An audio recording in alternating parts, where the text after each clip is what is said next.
Actuellement, le Sénégal, à travers cette initiative de réveil, construction d'une stratégie de développement sobre et résilient au changement climatique, entrepris depuis le mois de mars 2022, un processus qui vise à permettre à mettre en place un processus de scénarisation et de modélisation pour faire une analyse rétrospective sur les ambitions du Sénégal en termes de transition énergétique, transition industrielle, transition urbaine et infrastructurelle et agricole. Mais pour l'exercice d'aujourd'hui, nous avons mis en avant la question de la transition énergétique.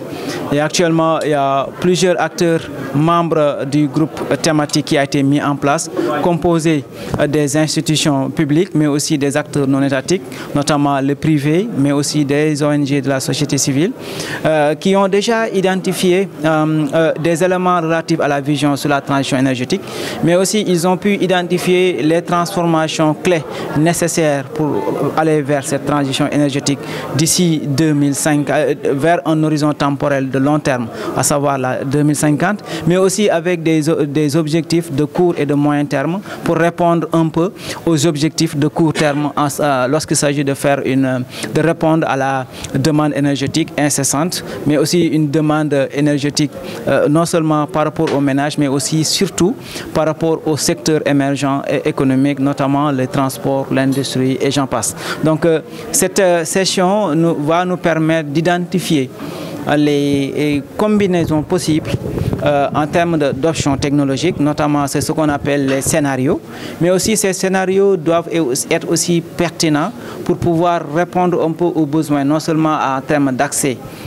universel aux services énergétiques, mais aussi surtout contribuer à l'action climatique déjà déclinée par le Sénégal à travers sa contribution nationale déterminée CDN. Alors vous avez identifié différents scénarios. Quel est le scénario le plus pertinent? La pertinence va revenir au groupe, donc le groupe va définir et va identifier les scénarios les plus plausibles et pertinents, mais pour le moment, actuellement, il y a déjà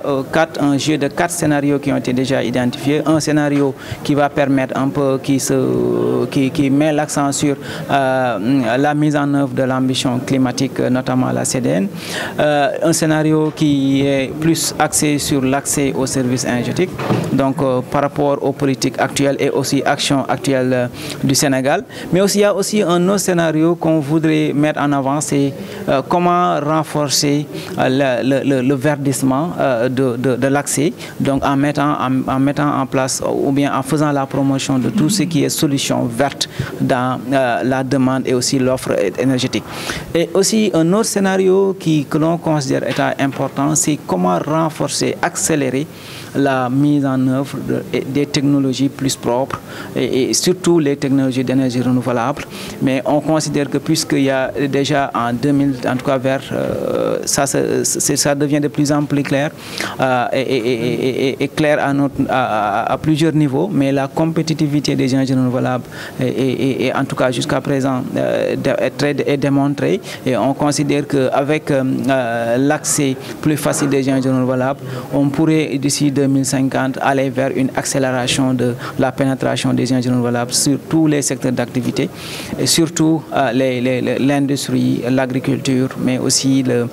les transports, de façon à ce que réellement la demande énergétique exprimée par ces secteurs, mais aussi on considère qu'aussi d'ici cet horizon, il y aura beaucoup d'actions qui seront mises en œuvre en termes d'efficacité énergétique, notamment par les sensibilisations, les politiques déjà mises en œuvre, mais aussi des actions concrètes à l'échelle des ménages, mais aussi à l'échelle des secteurs d'activité du tertiaire et secondaire.